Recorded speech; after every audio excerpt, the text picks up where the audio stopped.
La segunda vuelta de las elecciones francesas han dejado sorpresas y sobre todo mucha más incertidumbre. Cuando miramos lo que está ocurriendo en Europa, claramente se puede ver la polarización de la sociedad. En el caso de las elecciones francesas, ante el avance de la derecha radical de Le Pen, lo que se generó inmediatamente fue una reacción por parte del resto de los partidos para crear una especie de frente, eso que se llama cordón sanitario. Ese cordón sanitario resulta que en vez de encumbrar a Macron, aparentemente el centro, lo que ha hecho ha sido encumbrar a la ultraizquierda liderada por Mélenchon, que es, además no hace falta ni siquiera debatirlo, que es una persona que es comunista y profundamente antisemita en todos sus mensajes. Y claro, es interesante ver cómo la narrativa en el mercado y la narrativa en la prensa ignora el hecho de que se está generando un blanqueamiento de los postulados de la ultraizquierda. ¿Y cuál es el gran problema de Francia? El problema de Francia, mis queridos amigos, no es la ultraderecha. El problema de Francia es el socialismo. Y el problema de Francia es que no tiene un presupuesto equilibrado desde finales de los años 70. Cada partido que llega, cada presidente que llega, mantiene un déficit completamente injustificado en un Estado que además es uno de los más grandes del mundo, pesa más del 58% del Producto Interior Bruto. Desde luego Francia no está en estancamiento con elevada polarización y con un descontento como el que se percibe en los diferentes procesos electorales por lo que llaman austeridad, sino todo lo contrario. Francia no ha tenido ningún tipo de austeridad. Francia ha sido un país en el que el Estado ha sido siempre el elemento esencial, en el que toda la economía giraba en torno a mantener y perpetuar un Estado elefantiásico. También tenemos que tener en cuenta que eso ha generado dos elementos de polarización. El primero, los contribuyentes. Los contribuyentes y los empresarios, los pequeños y medianos empresarios en particular, están asfixiados. En Francia los impuestos son absolutamente confiscatorios y además de ser elevadísimos, ¿qué es lo que está generando? Un empeoramiento de las condiciones de la clase media y del pequeño empresariado, porque adicionalmente a elevados impuestos ahora tenemos inflación. ¿Y qué es lo que tenemos en el otro lado? Resulta que ese gigante Estado francés que supuestamente genera un colchón social que garantiza la cohesión y reduce la desigualdad, lo que genera es un enorme descontento también en los perceptores de esas ayudas. La realidad de Francia es que se ha creado una subclase dependiente que ve que no tiene opciones, que no tiene oportunidades, que está relegada a guetos y que no recibe nada más que una paguita, una subvención, una ayuda por parte del Estado que los mantiene de una especie de, de ciudadanos B en los que no hay la más mínima oportunidad para generar crecimiento, para generar productividad y para mejorar. Por lo tanto, las semillas del descontento se encuentran en una política económica completamente equivocada y desafortunadamente una política económica que se quiere importar y que se quiere mantener en el resto de la Unión Europea. Tenemos un problema grande en la Unión Europea con la Comisión Europea. La Comisión Europea ha dejado de ser el garante de la responsabilidad fiscal y de la cordura y la ortodoxia a nivel presupuestario para convertirse en un ente que básicamente lo que está haciendo es perpetuar y blanquear la irresponsabilidad fiscal.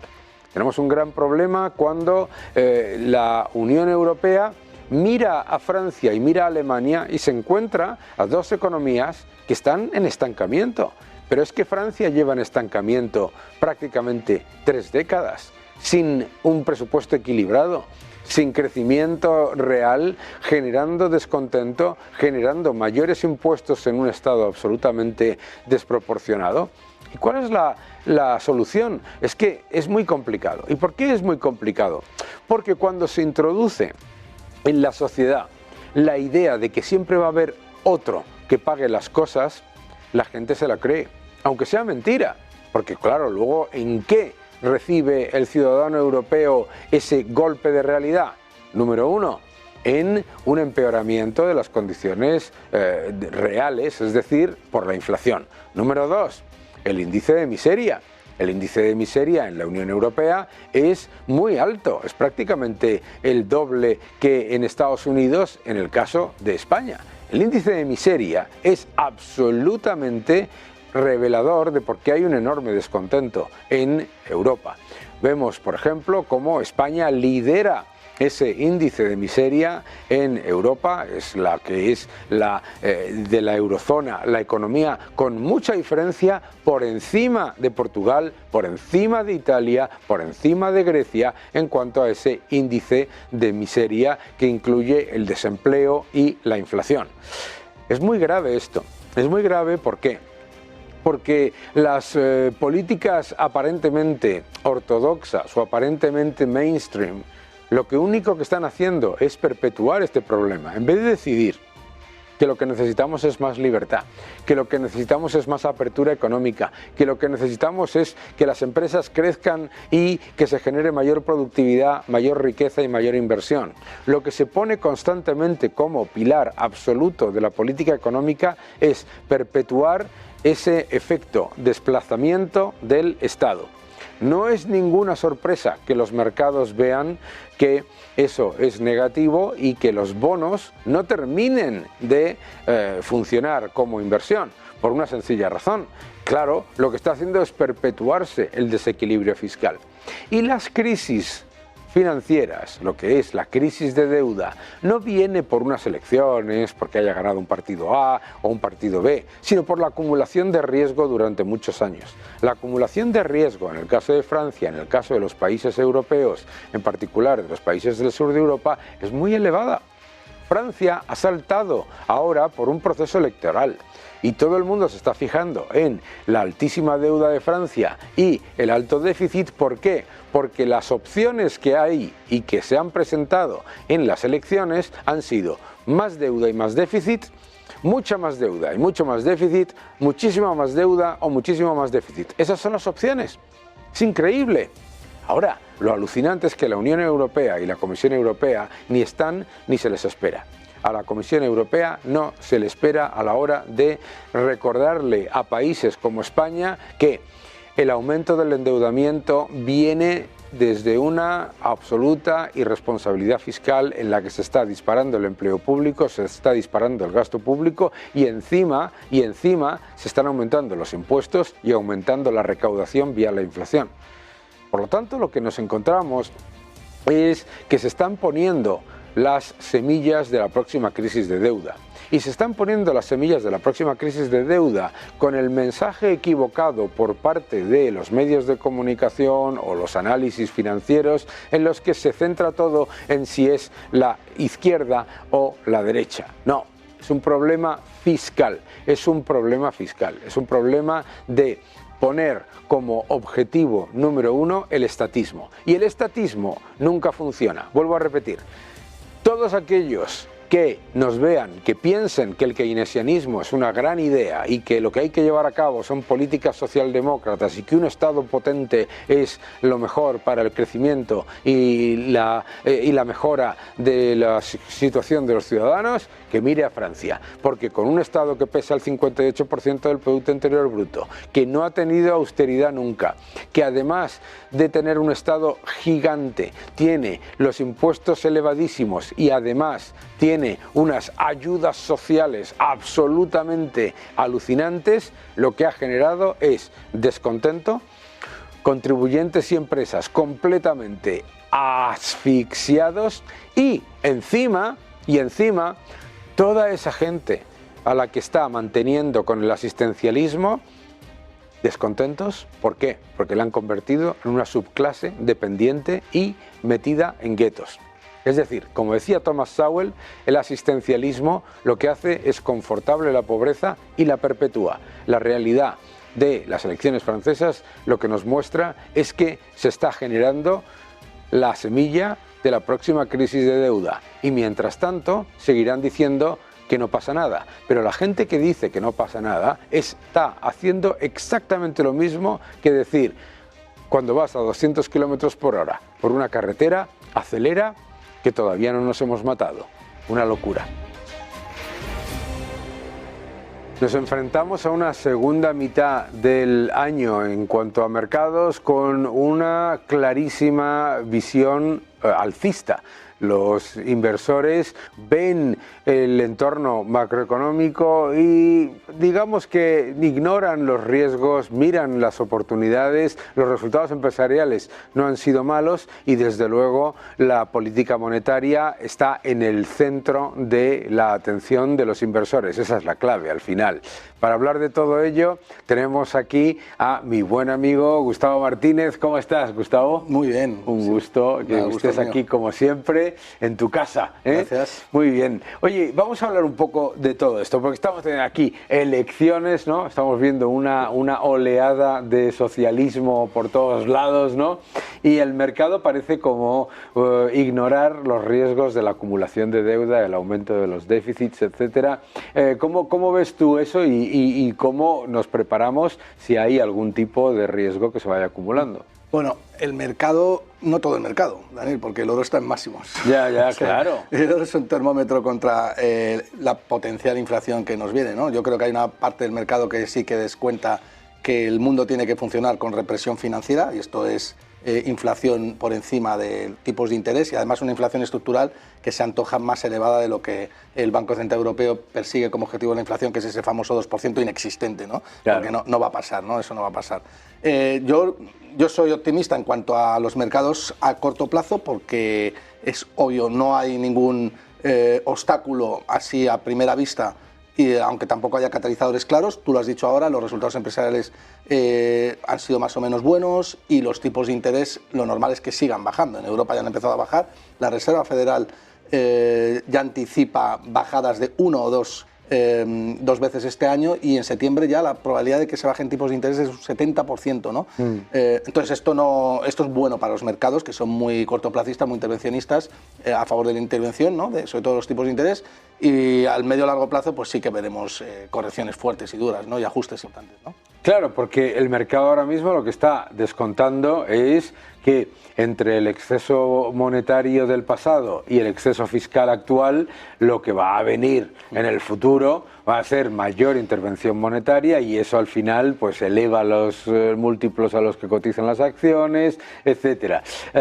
Hablabas hace un momento del oro, el oro a máximos y los bonos, sin embargo, tienen un año bastante malo después de 2 años también bastante malos, ¿no?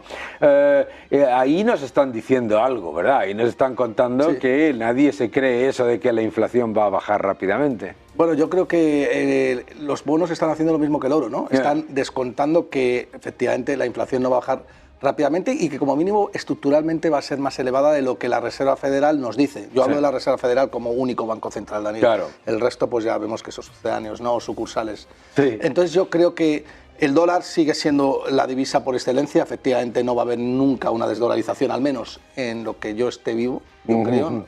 Pero es obvio que cada vez aquellos que decidan tener dólares y ahorrar en dólares pues se van a empobrecer más rápidamente, ¿no? Yo calculo que a un ritmo de un 3% anual. Esto es prácticamente perder el 50% de poder adquisitivo en 20 años, ¿no? Sí. Entonces, el oro obviamente lo descuenta y la renta fija, que va siempre por delante del mercado, no como el mainstream piensa, dice, no, es que a ver cuando rebaja los tipos de interés la FED. Mira, es la letra del Tesoro a 3 meses la que te está diciendo dónde la Reserva Federal va a colocar los tipos de interés, porque al final la Reserva Federal son 19 personas que se plegan a lo que dice el mercado, que es realmente quien te ha hecho el research ya por adelantado, ¿no? Entonces, es obvio que, fíjate que estamos en una coyuntura un poco extraña en tanto en cuanto todas las bolsas están en máximos históricos, es decir, el apetito por el riesgo está en máximos históricos, pero es que la aversión por el riesgo reflejada por el oro y la renta fija, estando los bonos en mínimos, o como tú bien has dicho, 2 años malos, que no suben de precio, pero el oro en máximos históricos también, es decir, la aversión por el riesgo también en máximos históricos. Claro. Hay una partida de ajedrez que es claramente, bueno, es una partida bastante difícil de dilucidar, pero yo creo que al final la renta fija y el oro van a llevar razón. Sí. La renta variable, pues mira, no pasa nada porque las 4 compañías que tiran del Standard & Poor's 500 corrijan, van a seguir siendo grandes compañías, pero es obvio que a los múltiplos a los que cotiza el Standard & Poor's 500 es una exageración. Claro, lo que está haciendo el mercado y lo que te está poniendo encima de la mesa es que tienes un entorno en el que la pérdida del poder adquisitivo de la moneda va a continuar y al aumentar la pérdida de poder adquisitivo está también elevándose los múltiplos a los que se van a cotizar las acciones. Pero me parece interesante lo que acabas de comentar sobre el oro y sobre el dólar, porque lo que realmente estamos viendo es una destrucción monetaria en toda regla, en todo el mercado, ¿no? Sí. Claro, el dólar se mantiene relativamente fuerte con respecto al resto de las monedas, pero claro, el dólar pierde poder adquisitivo con respecto a sí mismo. Y lo que vemos en los distintos entornos es que los datos macroeconómicos agregados son relativamente positivos porque el titular suena bien, pero el descontento aumenta, ¿no? Hace poco estábamos comentando en este programa, por ejemplo, el dato de lo que es el índice de miseria. El índice de miseria es que está subiendo en los países desarrollados y que en España se sitúa a máximos con respecto a la zona euro.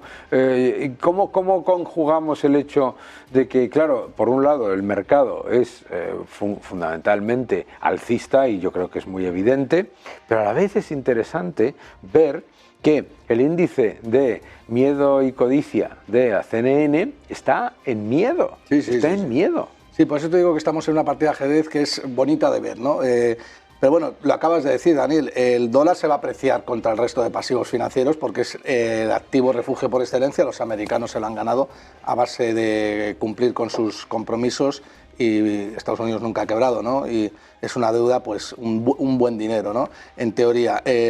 Pero la realidad es que está perdiendo poder adquisitivo. El oro ha subido un 16%. El oro, un 16%, Daniel, estamos hablando de un activo que capitaliza más de 16 trillones de dólares. Un 1% de subida del oro son 160.000 millones de dólares de movilización. Sí. O sea, no estamos hablando de un 1% de cualquier activo, es que capitaliza 5 veces lo que capitaliza Nvidia, ¿no? Claro. Entonces, que la gente se haga una idea de que una subida de un 16% del oro es como prácticamente si Apple dobla en un solo año, ¿no? Claro. Entonces hay que tener en cuenta que eso algo te está diciendo el mercado, ¿no? Aquí pasa algo, ¿no? Por otro lado tienes el dinero que huye de la inflación porque sabe que hay inflación y se va a la renta variable. Es obvio que también estén la renta variable casi toda en máximos históricos. Pero Daniel, estamos viendo en que el año de más elecciones de la historia, los resultados no están siendo buenos. Los Tories en UK pues necesitan reciclarse y han venido el Partido Laborista arrasando, ¿no? Ahora en Francia pues los resultados son peores con el comunismo, porque es lo que Mélenchon y prácticamente quien ha ganado, ¿no? Con el Frente Popular, el mensaje que ha dado Francia con una inflación creciente, deuda, déficits fiscales, control de precios, es que quieren comunismo, quieren más. Eso es prácticamente un tiro en el pie para la Unión Europea. Alemania pues ya ha dado ese toque de atención también con el auge del nacionalismo. Yo no tengo nada de confianza en el euro y las bolsas ahora mismo están reflejando pues la dopamina del corto plazo, pero claro, la dopamina del corto plazo es resaca en el largo plazo, ¿no? Sí. Y yo creo que los tiros van a ir por ahí, ¿no? Yo creo que vamos a tener correcciones interesantes. La renta fija lo sabe y por eso están cotizando los bonos a esos precios mínimos de 2-3 años y bueno, veremos, ¿no? Pero hay que tener precaución, ¿no? Sí, yo creo que la verdad a mí lo que no me da ninguna confianza es un mercado europeo en el que las dos los dos mensajes que yo escucho constantemente para comprar Europa es, uno, que está más barata, siempre está más barata, sí, ¿no? Y dos, que el Banco Central Europeo baja los tipos de interés. Bueno, si el Banco Central Europeo baja los tipos de interés es porque ve que la economía no va bien, ¿no? O sea, que yo no veo eso como unos grandes catalizadores, y la incertidumbre o los problemas políticos yo creo que van a pesar sobre el euro. Pero claro, en Francia, no sé cómo lo verás tú, pero es que en Francia acaban de votar. Las alternativas eran fantásticas, eran más deuda, sí, mucha más deuda o muchísima más deuda. Es alucinante, y han decidido muchísima más deuda, ¿no? Esto me recuerda, tú sabes que cuando fue el fracaso de los assignats en la Revolución Francesa, pusieron a debatir a tres posibles ministros de Economía, ¿no? Uno decía que había que dejar de imprimir moneda, ¿no? Otro decía que había que imprimir moneda más lentamente para que se absorbiese la cantidad de dinero. El tercero decía que había que imprimir muchísima más. Eligieron al tercero.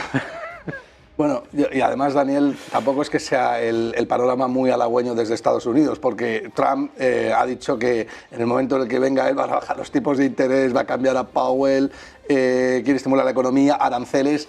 Vamos a ver, es que la posición del oro no es clara, es clarísima. Claro, es que nos vamos hacia un mundo que está, en lugar de divergiendo hacia la libertad, convergiendo hacia el intervencionismo, ¿no? Entonces, bueno, ya veremos, Daniel, pero la cosa no pinta bien a medio plazo. Hombre, yo creo que además ahí lo que tú dices es muy importante, que es que muchas veces ahora se nos está intentando constantemente llevar al terreno ideológico, ¿no? Es que la derecha, la izquierda, la derecha, la izquierda. Dices, un momento, en economía, por favor, en economía, ¿cuáles son las propuestas aquí? Gastar mucho más, unos te van a bajar los impuestos, los otros te lo van a subir, pero los dos, ¡brum!, te van a aumentar el déficit y la deuda, y eso es inflación a futuro, y eso es reducción del poder adquisitivo de la moneda, y eso es empeoramiento de las condiciones para la clase media, y eso es lo que te está reflejando el oro. Lo que a mí me dice es que el oro todavía no te está reflejando ni de lejos, como se pongan en marcha esos planes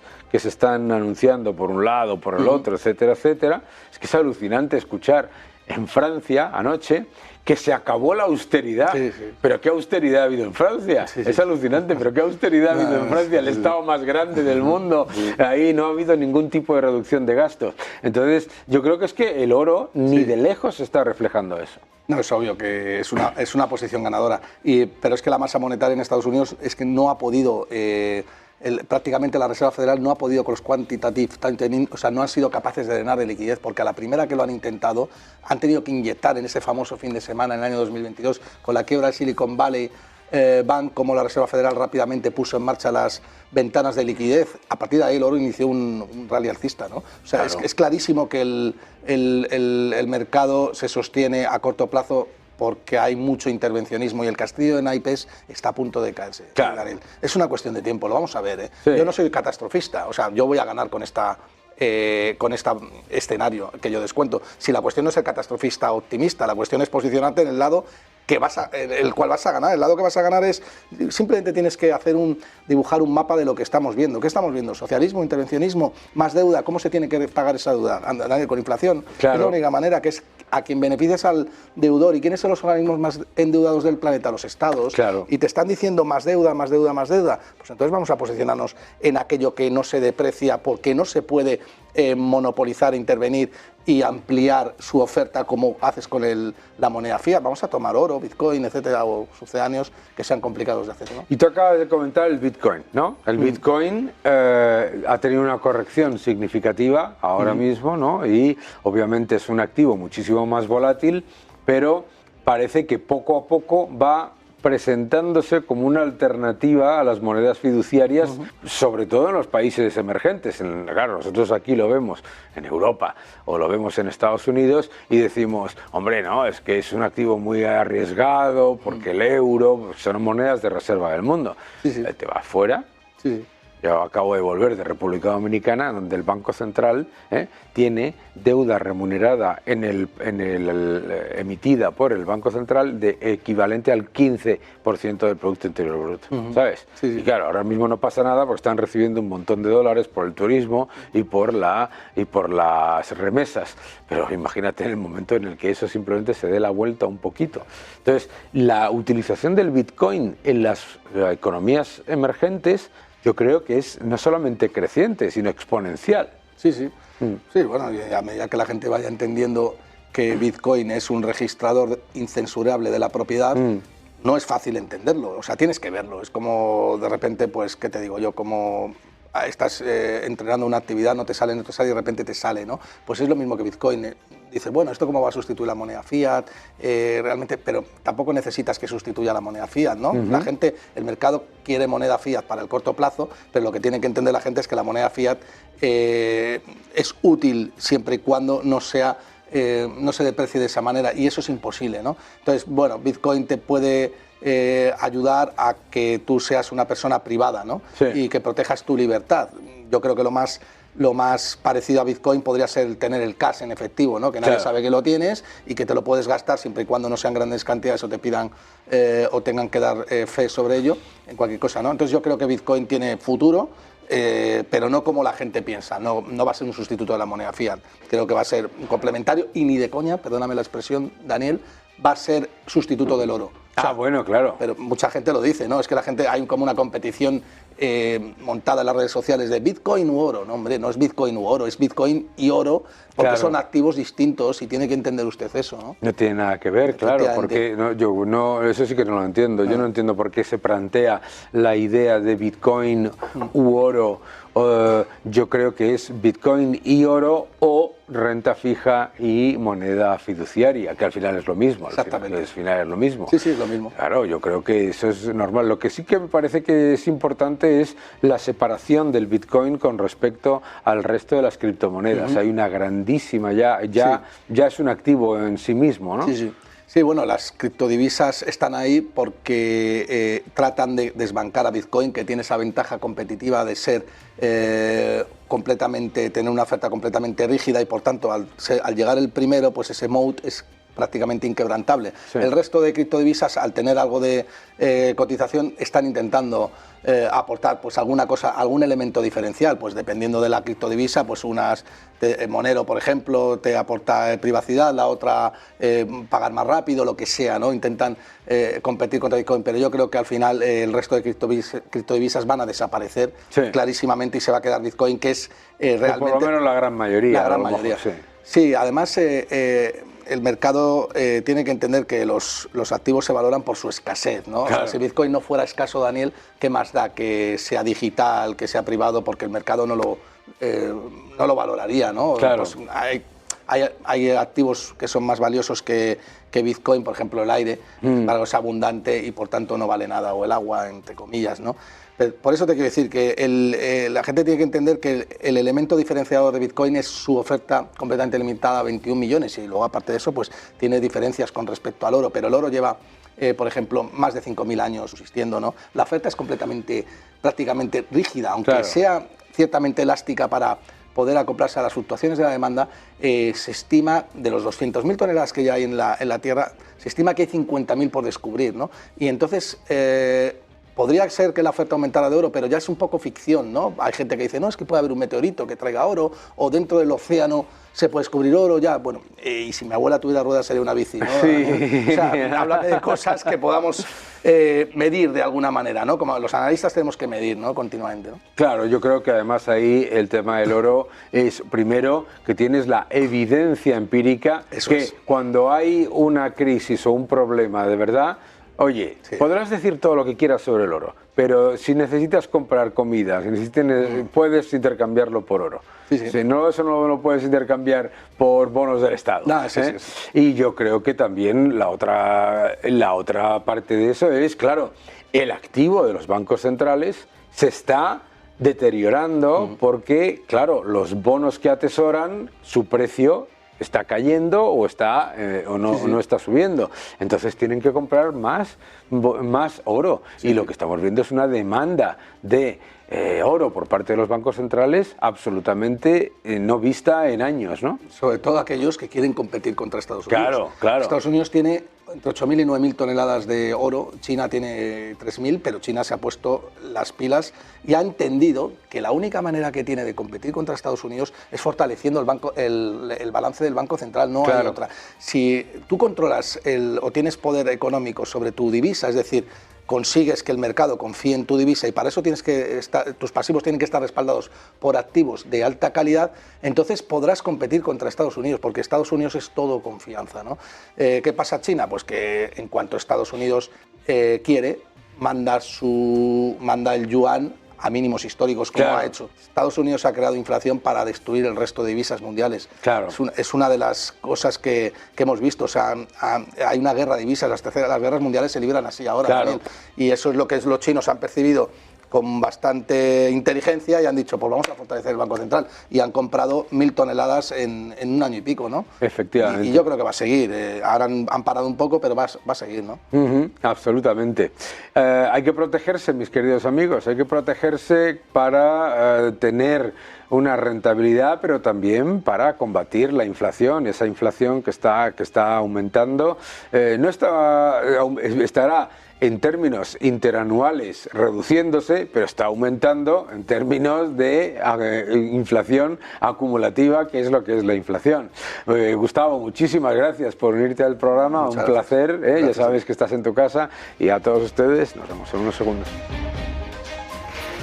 Yo no sé ustedes, pero yo con todo el lío de la esposa del presidente, los casos de presunta corrupción, tráfico de influencias, de la esposa del presidente Sánchez, del hermano del presidente Sánchez, etcétera, yo tengo un lío tremendo. Pero para aclararnos, ¿no? ¿Quién mejor para hablar de todo ello que el responsable de Tribunales de Libertad Digital, Miguel Ángel Pérez? ¿Cómo estás? ¿Qué tal, Daniel? Encantado de estar aquí. Qué gusto que estés con nosotros, sobre todo porque la última vez que hablamos de todo esto decía, yo no me entero de nada, así que por favor, haznos un pequeño y breve resumen para los que nos están viendo de cómo está la situación, qué es lo que realmente se está poniendo como en tela de juicio, por supuesto, cuáles son los presuntos casos y bueno, pues dónde está lo que a lo mejor la gente se está perdiendo. Perfecto, Daniel. Pues mira, empezaba a publicarse en algunos medios de comunicación pues ciertos contratos sospechosos públicos que se habían adjudicado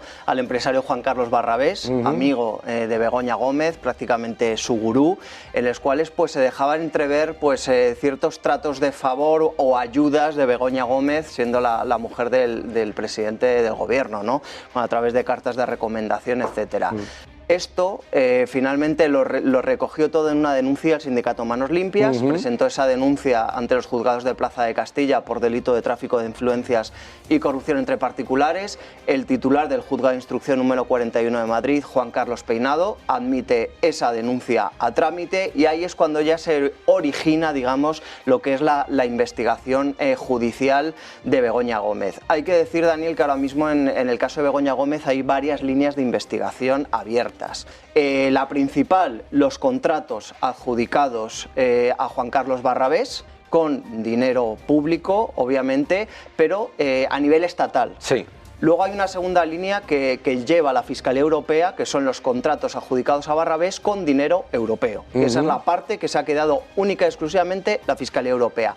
Pero es que en este caso Begoña Gómez, Daniel, también hay otras líneas de investigación abiertas, por ejemplo, el rescate que se concedió a Globalia por parte del gobierno de Pedro Sánchez de más de 600 millones de euros y también lo que se ya ha calificado como la rama de la Complutense. Sí. ¿Qué engloba esta rama de la Complutense? Pues entre otras cosas los máster y la cátedra extraordinaria que se dio desde la Universidad Complutense a Begoña Gómez, a pesar de que no reunía los requisitos de trabajar en la Complutense, de ser licenciada, de ser doctorada, se le concedió una cátedra extraordinaria de forma completamente extraordinaria. Pero es que hay más en la rama de la Complutense porque también se elaboró una aplicación informática en la Universidad Complutense, se culminó con una adjudicación con dinero público y luego cogió Begoña Gómez y puso esa aplicación informática a su nombre. Ya. Si nosotros leemos lo que dice la prensa más cercana al gobierno, ¿de acuerdo? Voy a hacer un poquito de, digamos, abogado del diablo, ¿vale? Se dice lo siguiente, número 1, todas esas acusaciones vienen de titulares creados por la prensa y por lo tanto no deberían haberse aceptado por parte del juez y se debería haber archivado el caso inmediatamente, ¿no? Número 2, que ella lo único que está haciendo es llevar a cabo su actividad profesional, ¿no? Número 3, que ella no ha hecho cartas de recomendación, sino unas cartas de intención que no fueron consideradas en cualquier caso en el proceso de concesión de esos fondos públicos. ¿Cómo lo respondes punto por punto? Pues vamos por punto a punto, Daniel. El primero, dice, no, es que es una denuncia de un pseudo sindicato de ultraderecha, mega extrema derecha. Bueno, lo primero hay que decir, esto es un juzgado de instrucción de primera instancia. Para que se abra un procedimiento judicial, el juez tiene que apreciar indicios de delito y tener lo que se llama la noticia criminis. Ya. La noticia criminis la recoge el sindicato Manos Limpias con esos titulares de información y el juez considera que hay suficientes indicios para tirar para adelante. La jurisprudencia que había era en el Tribunal Supremo, es decir, si se presenta una querella contra un ministro solo con titulares de prensa, el Supremo no lo hubiera admitido. Pero estamos en un juzgado de instrucción de primera instancia y ahí el juzgado puede admitirlo, como ha hecho Juan Carlos Peinado, y luego en segundo lugar también es muy importante decir que esa investigación abierta por el juez Peinado fue refrendada y respaldada en segunda instancia por la Audiencia Provincial de Madrid. Ya. Porque 24 horas después de que el juez abriera la investigación, se presentó por parte de la Fiscalía un recurso exprés ante la Audiencia Provincial de Madrid y la Audiencia Provincial de Madrid le ha dado la razón al juez, con lo cual en ese aspecto no hay ningún tipo de duda, ¿no?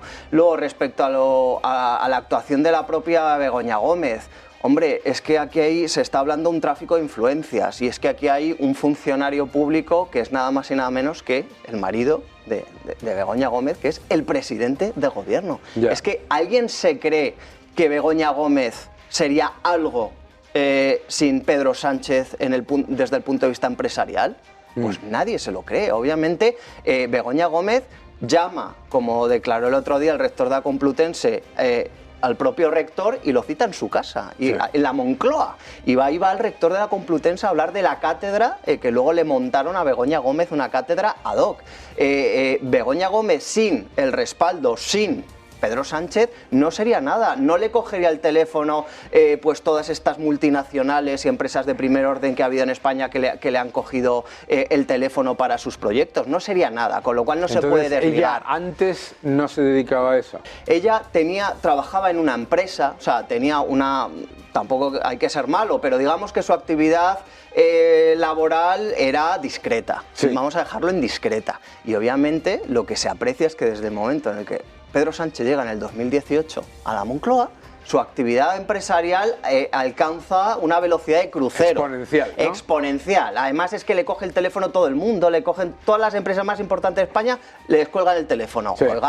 Oiga, ¿quién se va a creer que le van a coger el teléfono a Begoña Gómez si no es la mujer del presidente del gobierno? Pero es que no hay quien se lo cree. que sale ella diciendo, no sabía, un cliente mío no sabía que yo era la mujer del presidente.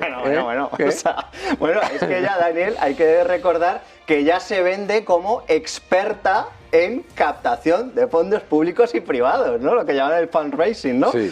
Es decir, esto todo es un esperpento. Es decir, esta mujer es una captadora de fondos, una conseguidora de fondos. ¿Y por qué consigue esos fondos? Pues porque comparte habitación con Pedro Sánchez, que, oiga, es que es el presidente del gobierno. Y luego, respecto al último punto que me decías, lo de las cartas de interés, las cartas de recomendación, oiga, o sea, vamos a ver... Cualquier administración, empresa y tal, que de repente le llega una carta, llámenla como quieran llamarla, firmada por Begoña Gómez, que es la esposa del presidente del gobierno, es que nadie obvia eso. Y es que se han producido adjudicaciones de contratos públicos por parte de empresas públicas a Juan Carlos Barrabés, que llevaban adjunta la cartita firmada por Begoña Gómez. Claro. sea, que la carta se supone que no tiene impacto hasta que la lees y ves quién la firma, efectivamente, ¿no? o sea, puede ser una carta más, pero cuando la firma la esposa del presidente del gobierno, oigan, todos nos acordamos del famoso caso de Baltasar Garzón con el Banco Santander. Ajá. Querido Emilio, quiero fondos para hacer unos cursos, magistrado de la Audiencia Nacional. Claro, cuando te ves magistrado de la Audiencia Nacional, Baltasar Garzón, pues le daban los fondos, ¿no? Pues esto es lo mismo. Tú lees ahí Begoña Gómez, todo el mundo sabe quién es Begoña Gómez, pues obviamente eso ha influido. Y cuando en un país en el que se pone tanto en solfa el tema de la corrupción, el tráfico de influencias, y además se le añade este país en el que parece que es que la gente habla como si fuese inspector de Hacienda, ¿no? A ver cuánto se recauda, no sé qué, tal, todo el día. Sí. Aparece el hermano de Sánchez, ¿no? Sí, sí. A mí esto me fascina. A mí lo del hermano de Sánchez me fascina, porque este señor tiene residencia fiscal en Portugal, pero tiene todos sus ingresos en España, trabaja en España, ¿eso es así? Sí, sí, sí. O sea, es que, claro, es que al final es un modus operandi, una forma de actuar que tiene toda la familia, ¿no? Entonces, claro, aquí aparece una segunda persona en escena, que es el hermano de Pedro Sánchez, que se ha abierto otra investigación judicial por varios delitos contra el hermano de Pedro Sánchez y también contra el de la Diputación de Badajoz, o sea, el presidente de la Diputación de Badajoz socialista. Es decir, es otra trama paralela, en el cual pues se le ha dado un trato de favor a este hombre, el cual residía en Portugal, a efectos fiscales, etcétera, y todo ello porque es el hermano de Pedro Sánchez. Ya. Entonces, al final, ¿cuál es el epicentro de todos los presuntos casos de corrupción? Pedro Sánchez. Claro. Pedro Sánchez, de ahí salen todas las ramificaciones. Al final, hablas del caso Ábalos, de la trama Koldo, de Globalia, tal. Al final, cuando empiezas a rascar, al final el que aparece es Pedro Sánchez. Y por eso hay tanta preocupación, Daniel, en el Partido Socialista, en el gobierno de la Moncloa, con estos asuntos, porque son satélites y al final el planeta es Pedro Sánchez. Entonces, claro, empiezan a rascar y al final saben que esto puede acabar con Pedro Sánchez. Una cosa, y yo he leído que además todos estos casos, el caso Koldo, el caso Ábalos, el caso Begoña y el del hermano, tienen algún tipo de nexo de unión, sí. O sea, que no son independientes, ¿no? Eso es. ¿Eso es? Sí, efectivamente, Daniel. Hay una figura muy importante en todos esos casos que es el nexo, que se llama Víctor de Aldama. Ajá. Víctor de Aldama era un empresario, el llamado comisionista, y resulta que Víctor de Aldama enlaza todas las tramas. O sea, tiene conexiones en Portugal, donde aparecen cosas del hermano de Pedro Sánchez, tiene relación directa con Begoña Gómez, y claro, obviamente también tiene relación directa con todo lo que son los personajes de la trama Koldo. Es decir, la cohesión de todo, el pegamento de todo es Víctor de Aldama. Y es muy importante destacar esto, Daniel, porque obviamente la UCO intervino en los dispositivos telefónicos de Víctor de Aldama, los está analizando y veremos qué información sale de ese teléfono móvil, porque es que de ese teléfono móvil se puede nutrir información todos los casos judiciales que hay ahora mismo en curso contra el Partido Socialista y Pedro Sánchez. ¿Y qué son cuántos? Pues podríamos hablar de la trama Koldo, del caso de Begoña Gómez, el caso del hermano, esos son los tres principales. Luego ha habido otros que han ido quedando por el camino. Distintos juzgados, efectivamente, en la Audiencia Nacional la trama Koldo, que lo lleva el juez Ismael Moreno. Luego el del hermano de Pedro Sánchez está en un juzgado de Badajoz, y luego en el juzgado de instrucción 41 de Madrid, que es el de Juan Carlos Peinado, ahí es donde está el caso de Begoña Gómez. Ah, ok, perfecto. Bueno, yo, por lo menos no sé ustedes, pero yo me he enterado un poco más, Yo me he enterado un poco más. Esto es... ¿Y por qué es esto importante? A mí me parece que es importante enterarse de todo esto porque cuando hablamos de seguridad jurídica, cuando hablamos de mercados, cuando hablamos de inversión, etcétera, pues todas estas cosas afectan.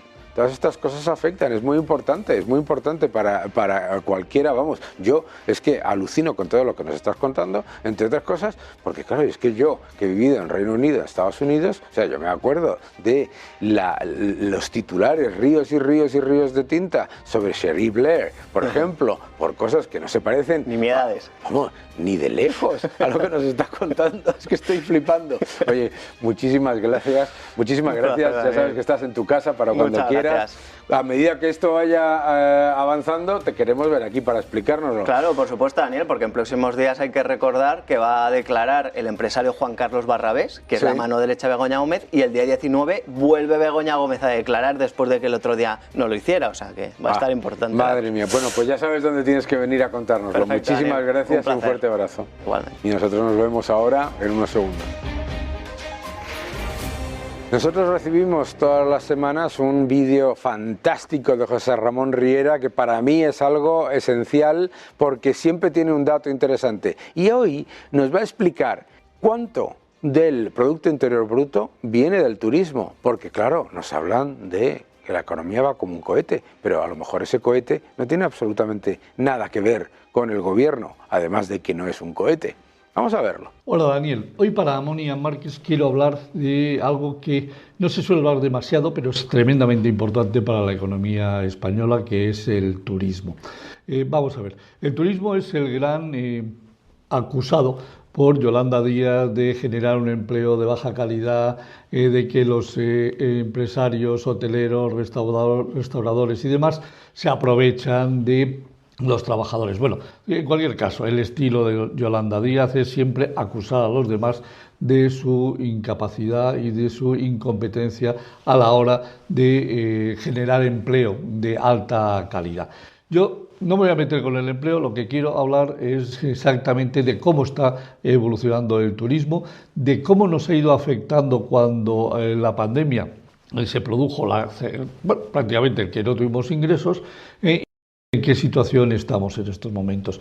Es importante recordar que antes de la pandemia habíamos llegado al máximo nivel de ingresos, es decir, en turismo, que fueron 91.000 millones. Llega la pandemia, el bofetón es espectacular, el PIB decrece un 11,2% y es fundamentalmente debido al efecto que tiene el turismo, que se queda reducida a su mínima expresión. Exactamente, ingresamos los primeros 3 meses del año que ingresamos unos 19.000 millones de euros.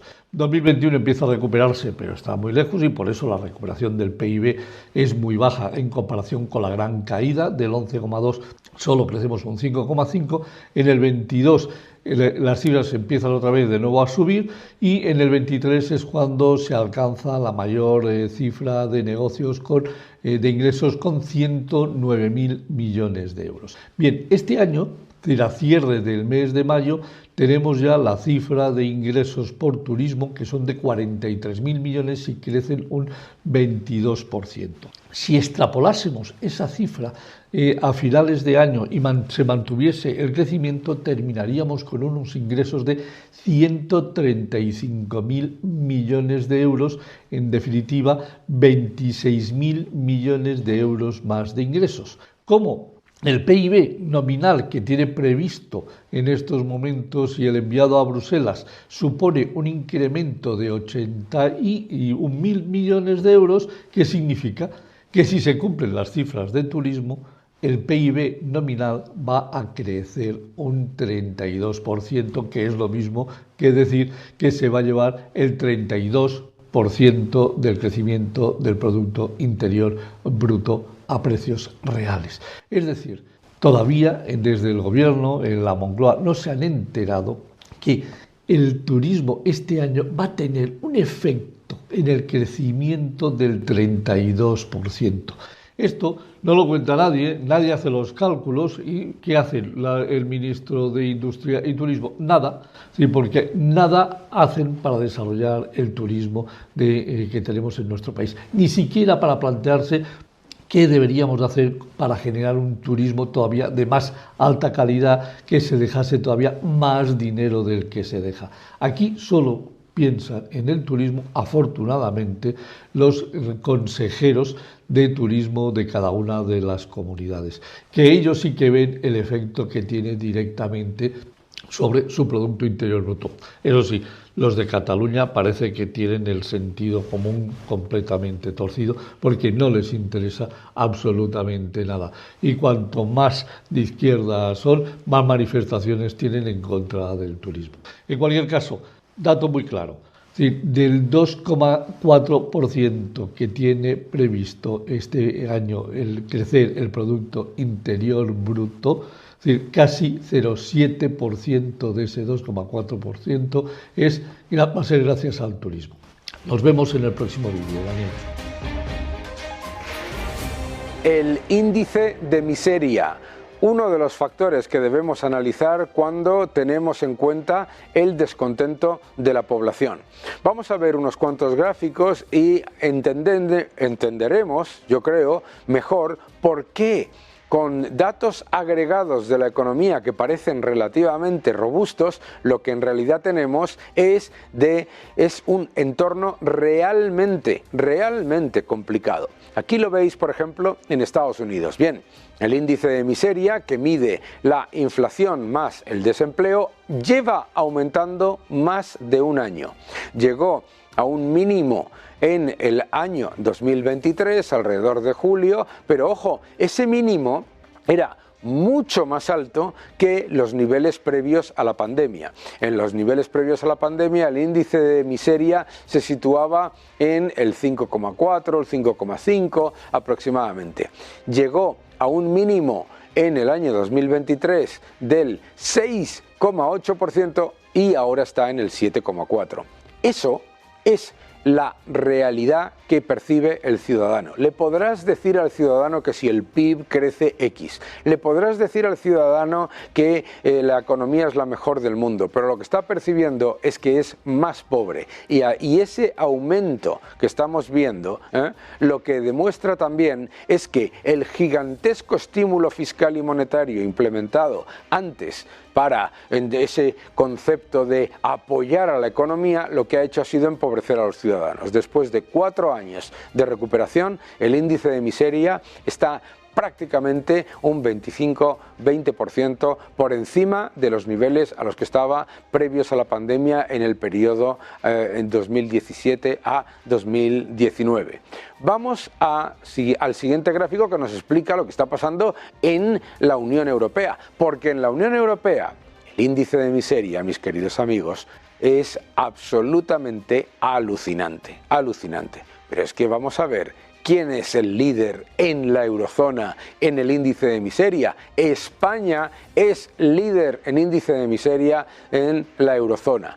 No solamente es líder, sino por una diferencia muy importante. Ahí lo podéis ver. Más del 15% de índice de miseria, ojo, y si lo vemos comparado con Grecia, con Portugal, muy por encima. Y subiendo, además, porque en otros países está bajando el índice de miseria. ¿Por qué? Porque está bajando el desempleo y está bajando la inflación. Resulta que en España no solamente no está bajando el desempleo, incluyendo todo el maquillaje que quieran en el gobierno, sino que además lo que está pasando es que está la inflación por encima de la media de la eurozona.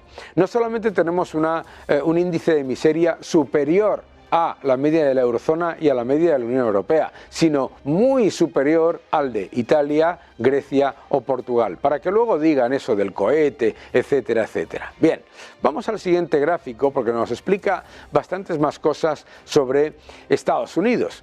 En Estados Unidos hemos escuchado un enfado por parte de los demócratas con respecto a la percepción de la economía. ¿Y qué es lo que realmente percibe el ciudadano con respecto al mercado laboral? En este gráfico, cortesía de JP Morgan, lo que podéis ver es cómo el paro lleva un año subiendo. El paro lleva un año subiendo y no solamente no está mejorando, sino que si vamos al siguiente gráfico, en el siguiente gráfico veréis por qué los ciudadanos lo perciben de una manera tan negativa. Veréis, no solamente está subiendo desde junio, desde el año 2023 más o menos, sino que es que está por encima de los niveles a los que estaba previos a la pandemia. Y eso es importante, ¿por qué? Porque si miráis el dato de paro, la tasa de paro, el dato de la ratio de empleo sobre población, la ratio de la participación de la fuerza laboral, todos están en peor situación que antes de la pandemia, después de haber inyectado billones y billones de dólares vía déficit y vía expansión monetaria. Vamos al siguiente gráfico, que también nos explica varias cosas importantes sobre ese desempleo. Mirad, una de las cosas que dice la administración Biden es lo bien que lo ha hecho con respecto a la administración Trump. Pero fijaos lo que ocurre. Oh sorpresa, resulta que el desempleo entre los afroamericanos se ha disparado en los últimos 12-14 meses. No solamente eso, sino que se ha abierto la brecha entre los afroamericanos y el resto de las razas en cuanto a desempleo. El desempleo más bajo está entre los asiáticos, pero fijaos cómo se ha abierto esa diferencia y por qué es lógico que una vicepresidenta como Kamala Harris no tenga la popularidad que muchos esperaban que tuviese entre la comunidad afroamericana. Vamos al siguiente gráfico, que también nos va a explicar varias cosas. Esto es cortesía de la Reserva Federal, que es, y claro, lo que nos encontramos es un exceso fiscal de tal calibre que no solamente se espera un aumento brutal del endeudamiento, como podéis ver ahí, la deuda se ha disparado, sino que se ha disparado el coste de la deuda. Entonces resulta que eso que llaman estímulos no solamente no ha mejorado las condiciones para los ciudadanos, como habéis visto, sino que además lo que ha hecho ha sido empeorar la situación fiscal, que significa que en el futuro pagarán más impuestos, tendrán menos salarios reales y menor crecimiento real. Mucho cuidado con todo ello. También la Reserva Federal nos explica en el próximo gráfico otro elemento que a mí me parece muy importante. Si miramos el próximo gráfico, esto es del análisis que hace la Reserva Federal cada mes, bien, pues resulta que lo que espera el mercado es que los tipos de interés se mantengan mucho más altos durante más tiempo. No solamente eso, sino que lo que podéis ver ahí es dónde deberían estar los tipos de interés comparado con la regla de Taylor, John B. Taylor, que ponía cuánto tenía que mantenerse la masa monetaria y los tipos de interés teniendo en cuenta la realidad de la inflación, el análisis según el balance, etc. Y si lo veis, está confluyendo todos alrededor de los niveles actuales. Es decir, lo que está asumiendo la Reserva Federal es que los tipos de interés se van a mantener más elevados durante más tiempo. ¿Y por qué es esto? Porque la inflación es persistente. ¿Y por qué es la inflación persistente? Por monetizar masivamente el déficit público y dedicarlo a enviar cheques a la gente y disparar la cantidad de dinero. Esa es la realidad, y la realidad es que ahora es mucho más difícil controlar la inflación. Y esto es básicamente lo que vemos en Estados Unidos, pero vamos a seguir viendo nuestros gráficos de la semana porque este nos dice qué es lo que está pasando en China. Pues resulta que en China es verdad que está bajando la oferta de crédito. Esto es lo que se llama la financiación social, cortesía de Bloomberg. Y lo que vemos es que la financiación social se está reduciendo, pero eso es importante. ¿Por qué? Porque no se está llevando a cabo un proceso de recuperación económica de 4,5%, 5%. De crecimiento del PIB esperado en 2024, tirando masivamente de deuda. Esto es positivo, esto hay que verlo de manera positiva. Es decir, lo que nos está demostrando China es que ante un reto como el inmobiliario, es mucho más importante salir de él reduciendo los desequilibrios que aumentándolos. Y lo que nos está demostrando Estados Unidos y la eurozona es que tirando de déficit, tirando de deuda y tirando de expansión monetaria, lo que generas es empobrecimiento de la gente y mayor descontento. El índice de miseria, que mide la suma de la tasa de desempleo y la inflación, que lo que refleja básicamente es el nivel de empobrecimiento de los ciudadanos, está subiendo y además está reflejando ese descontento que luego percibimos en las elecciones. No es ninguna sorpresa, por lo tanto, que con un aumento del índice de miseria en Estados Unidos, la percepción percepción sobre la economía y sobre la gestión de la administración Biden empeore.